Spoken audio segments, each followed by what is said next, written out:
Praise God. Praise God. God is good all the time and all the time. God is good. Praise God. Praise God. Isang mapagpalang araw sa bawat isa. Sa pagkakataong ito, tayo po itutulog, lalapit sa ating Diyos ng may pananampalataya na kung saan may dalawa o tatlo na nagkatipon sa kanyang ngalan. Naroon siya sa kanilang kalagitnaan. Sa araw na ito, tayo po ay dudulog sa Panginoon sa ngalan ng bayan ng Jose Panganiban sa Camarines Norte. Ating hingin na maitatag ang altar ng ating manunubos sa bayan ng Jose Panganiban. May mudag sa atong mga kaigsunan diha sa Visayas ug sa Mindanao. Bisan pa katunga ng mga kaigsunan nga naa sa Luzon ug sa laing nasod. Dalaygon ang Ginoo sa walay katapusan. Ang ating pagsabay mula sa aklat ng mga awit na 78 kabanata, ang talata po ay 34. Subalit nung sila ay lipulin na ng Diyos, nagsisi ang karamihan sa Kanya, nagbaliklong. Subalit nung sila ay lipulin na ng Diyos, nagsisi ang karamihan sa Kanya'y nagbalik loob. Subalit nung sila ay lipulin na ng Diyos, nagsisi ang karamihan sa Kanya, nagbalik loob. Maraming Diyos na makapangyarihan sa lahat. Kami po ay nagpapasalamat sa pagkakataon. Minsan pang makadulog at makalapit sa iyong banal. Kama kami po ay dumudulog sa iyo. Sa pagkakataong ito, humingi ng kapatawaran sa lahat naming pagkakasala. Ng aming panalangin ng banal na dugo, ng aming manunubos at siyang maglini sa lahat naming karumitan. Habang amin din po idinudulog sa iyo ang bayan ng Jose Panganiban sa probinsya ng Camarines. Ang aming panalangin, ang lahat ng altar at lahat ng kasunduan na ginawa sa Jose Panganiban nang hindi ayon sa pangalan ng aming manunubos ay mapawalang peace sa pangalan ng aming ilingkutan ang maitakda at maitalaga, Lord God, sa pamagitan ng iyong Santong Espiritu, makapagtatag ng altar para sa aming Panginoong Heso Kristo. Maraming salamat. Aming pananampalataya ang Jose Panganiban ay para lang sa iyo. Inaangkin namin, tinugon mo ang aming panalangin sa pangalan ng aming Panginoong Jesus. Amen. Amen. Amen. Amen. Amen. Amen. Amen. Amen. Praise God. Praise God. Ang ating pong pagkukulay ay mula sa aklat ng Genesis, 32 kabanata. Ang talata po ay 22 hanggang 24. Nang gabi ring iyong gumising si Jacob at itinawid sa ilog Habor ang dalawa niyang asawa, 11 anak at 2 asawang lingkod. Pagkatapos maitawid ang lahat niyang ari-arian, naiwan mag-isa si Jacob. Doon nakipagbuno sa kanyang isang lalaki hanggang sa pagbubukang liwayway. Ang Diyos po ang magpala ng kanyang buhay at makapangyarihang salita. Ang bahagi pong ito ng banal na kasulatan ay ang pagpapatuloy ng pagkakataon po ng ating nunong Jacob ay pinauna na yung kanyang mga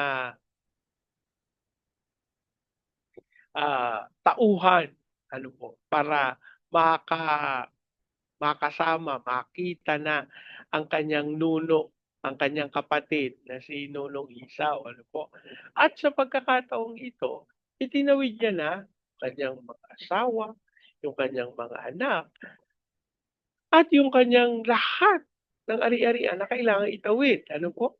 At naiwan siya mag-isa at doon siya nakipagbulok sa isang lalaki hanggang sa pagbubukang liwayway. Alam niyo dapat nating maunawa tignan natin yung katotohanan nung pagtawid. Yan, Bernie, pati ba naman yung pagtawid bibigyan mo ng kahulugan. Samantala kadali-dali lang nung gawin, kadali-dali lang nung isipin. No? Pero, isipin natin, itinawid ng nunong ako. Sinamahan niya. Hindi niya pinabayaan. Alam niyo po, dapat maging maliwanag sa atin ito. Kasi, ako po, nare-realize ko na may mga tao na narinig ko lang po ang kwentong ito, no? Na dapat magtutungo silang mag-asawa. Sa ibang bansa na po sila. May pupuntahan silang lugar. At pinauna yung isa. Yung isa naiwan doon sa lugar kung saan sila nagtatrabaho. Nauna yung isa, tapos susunod na lang yung isa. Awa ng Diyos. Ilang taon nang nauna, hindi na bumalik, hindi na binalikan yung naiwang asawa. At yung naiwang asawa, natuliro na. Alam niyo, ito yung kahalagahan ng sinasabi nitong kwentong ito na itinawid ng nunong Hakob yung lahat sa kanya. Ano po? Yung kanyang mga misi, yung kanyang mga anak, yung kanyang mga ari-arian. Hindi natin dapat pinapabayaan. Well, itong kwento na ito, palagay ko hindi naman kakatuwa. No? Na, hindi yan lang, sila lang nakaranas ng ganyan. Hindi po, marami na nakaranas yan. Actually, iba nga, nandito sa Pilipinas, pupunta na ibang bansa. Kapag hindi nagsabay, kapag may nauna, ayun, awa ng Diyos, nasisila ng kaaway. Ano.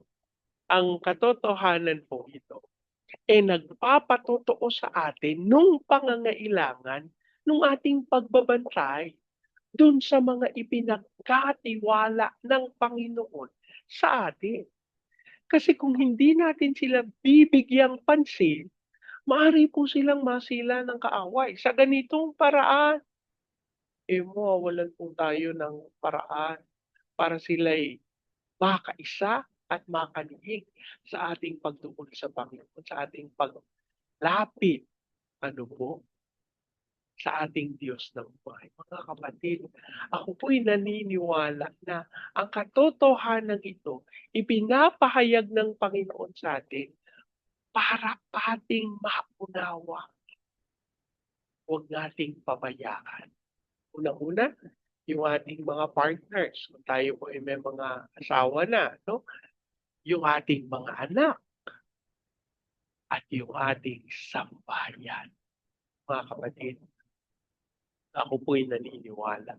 Kalooban ng Diyos na ihatid natin sa landas na itinalaga ng Panginoon ang ating sambahayan.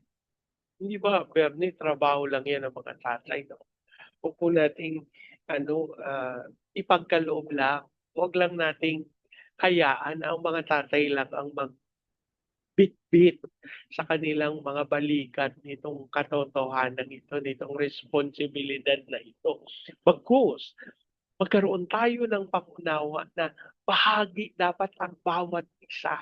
Ay, ako po, yun yung understanding ko, yun yung uunawa ko na gusto ng Panginoon na ipabatid para sa bawat isa sa atin. Samantalang maaring tagapanguna ang tatay, pero hindi niya sinasabi na balewala na ang nanay, na wala nang magagawa yung mga anak, na wala na silang kakayahan para itaguyod at idulog sa harapan ng ating Panginoon ang kanilang mga sambahayan. Alam niyo po, may mga patotoo akong narinig na anak yung unang nakakilala sa Panginoon. Hanggang naihatid niya yung kanyang mga kapatid, hanggang naihatid niya yung kanyang mga magulang. Isa pong katotohanan na may itinakda ang Panginoon na panahon para sa bawat isa sa atin. At kung hindi po tayo magmamadali, ating pong makikita at mauunawa na ang lahat ng ating pamilya ay ihahatid ng Panginoon sa kanyang banal na harap. Pero meron tayong responsibilidad. May kailangan tayong ganapin at yun ay walang iba kundi ang sila'y ihatid sa pamamagitan ng pananalangin sa trono ng ating Diyos na buhay. Kaya sa oras na ito, yan po ang ating gagawin. Magkakaisa tayo na idulog at ilapit ang ating sambahayan sa ating Panginoon. Manalangin tayo. Ama naming Diyos na makapangyarihan sa lahat, kami po'y nagpapasalamat sa iyong pag-ibig, sa pagkakataon na iyong ipinagkaloob upang aming maidulog itong aming sambahayan. Ama, kami po'y nagpapakumbaba at umaamin na sa aming mga sarili. Wala po kaming magagawa, pero Panginoon, sa iyo pong pangunguna kami tunay na nagtagumpay. Lord, aming itinudulog sa iyo yung mga pagkukulang na aming nagawa para sa aming mga sambahayan. Patawarin mo po kami, linisin mo po kami. At aming idinadalangin, Panginoon, maging yung ikaapat na saling lahi amang Diyos na naging dahilan, maaaring naging dahilan na may nagawa na hindi naaayon sa iyong harapan, ang aming panalangin ng banal na dugo ng aming Panginoong Kristo, ang siyang maglinis sa lahat ng kasunduan na hindi ayon sa katuwiran at sa iyong kabana. At ang aming panalangin, walang manatiling sumpa o pakikipagkasundo ng hindi ayon sa pangalan ng aming Panginoong Yesus. Kami po'y nananalig, dadaloy galing sa amin, Amang Diyos, mula sa iyo ang pag-ibig, kaunawaan, at ang pagpapala upang aming malakaran ang iyong dakilang kalooban. Maraming salamat. Kami tunay na nananalig, Amang Diyos. Tinugon mo at tinanggap namin ang aming panalangin sa pangalan ng aming Panginoon Jesus. Lord, dinudulog din namin sa iyo ang bayan ng Jose Panganiban. Kami po'y nananalig na ang pagpapakumbaba, ang unawaan ay yun ang ipinagkaloob sa iyong katawan sa bayan ng Jose Panganiban. Aming panalangin, Lord God, ang pag-ibig, ang pagkilala sa iyo, ang siyang tunay na mamayan sa iyong iglesia. Maging dahilan, Panginoon, kung bakit magkakaroon sila ng pagmamahalan at pagkakaisa upang ang Santong Espiritu ay makapagtatag ng altar sa bayan ng Jose Panganiban. And Lord, we decree the fire of revival na dadaloy sa bayan ng Jose Panganiban upang maranasan ang makapangyarihang pagkilos. Si Osobre na dadaloy sa Baguio City, Cagayan de Oro, Legazpi, Lipa, Manila, Pampanga, Pateros. Inusan mo po ang mga bayang nang walang katulad. Hayaan mong dumaloy ang kapangyarihan at kaluwalhatian. At sa pangalan ni Jesus, Lord, paunlarin mo ang mga bayang ito pang dumaloy at maranasan ang buong Luzon, Visayas at Mindanao. Paitunan po, matupad namin yung tawag mo sa amin with the launching pad of the gospel to be a missionary, sending country, and to be the America race in the height of its glory. Nasaan din po namin ang pagkilos sa aming mga training agencies, katulad ng Main Lifeline, Asian Center for Missions, Elijah House Philippines Church, Renewal, Asia Pacific International Institutes. Ikaw po magkaloob ng lahat ng pangangailangan ng mga ministeryo ito upang magtagumpay para sa kaluwalhatian. Lord, ang aming din panalangin ng pagkilos mo sa aming mga OFWs na tinawag mo bilang overseas Filipino witnesses. Hayaan mo sila'y sumaksi sa mga bansa na yung pinagdalhan sa kanila. Kasi sobrang Panginoon sa aming mga misyonero sa iba't ibang panig na daigdig. Ikaw po ang gumabay, mag-ingat, magtanggol, at magkaloob ng kaunawaan na kanilang malakaran ang iyong dakilang kalooban. Na si Jose Pray sa aming President Marcos, Vice President Duterte, sa Senado, Kongreso, judiciary, military, police, local government. We declare the faith of the lahat sa gobyerno ng kaya kilalanin ka bilang Diyos at tagapagligtas. Habang kami idinudulog sa iyo, yung mga bansa na aming tutunguin ng pangmanalangin at itanimang binhi ng revival sa Vietnam, Cambodia, Myanmar, Laos, Thailand, Malaysia, Indonesia, Singapore, at Brunei. Lord, ang kaming idinadalangin sa iyo, mga iglesia, yung mga pastor, yung mga magagawa na makakanig ng iyong lingkod. We declare fire of revival, fire of revival, fire of revival. At kami din po nananalig na ikaw magkakalap ng lahat ng pangangailangan upang sunudan, magtagumpay para sa iyong kapurihan. So, pray, Panginoon, para sa Myanmar. Lord, we pray for Hong Kong, Macau, at Taiwan. Dasal namin ang pagkilos mo ng may kapangyarihan sa mga bansa. As we declare the fire of revival sa Japan, sa North Korea, sa South Korea, sa Russia, at sa Brazil. Lord, excited kasi alam, natalo yung spirit sa mga bayan. As we declare peace over Israel. Maraming salamat. May nangkin namin. Tinugod niya. Tinanggap namin ang aming panalangin sa pangalan ng aming Panginoon Jesus. Amen. Amen. Amen. Amen. Amen. Amen. Amen. Amen. Praise God. Praise God. Sa pagkakataon ito, yan yung salita ko. Mas ng Panginoon sa inyo at sa inyo sa bayan. I declare the everlasting love of the Father. I declare the unending blessings of the Son. I declare the sweet, sweet, sweet fellowship of the Holy Spirit now and forever. I declare this house that I'm working with the feet and flourishing. Jesus' name. Amen.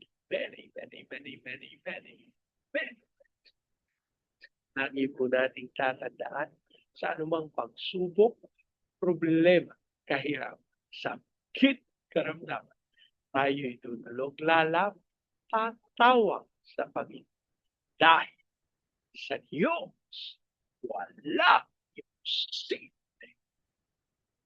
Sa pagkakataong ito, sama-sama po nating ideklara, Pilipinas, God bless you. Big time. Hanggang sa susunod. Together, let's declare to God be all the glory in Jesus' name. Amen. Amen.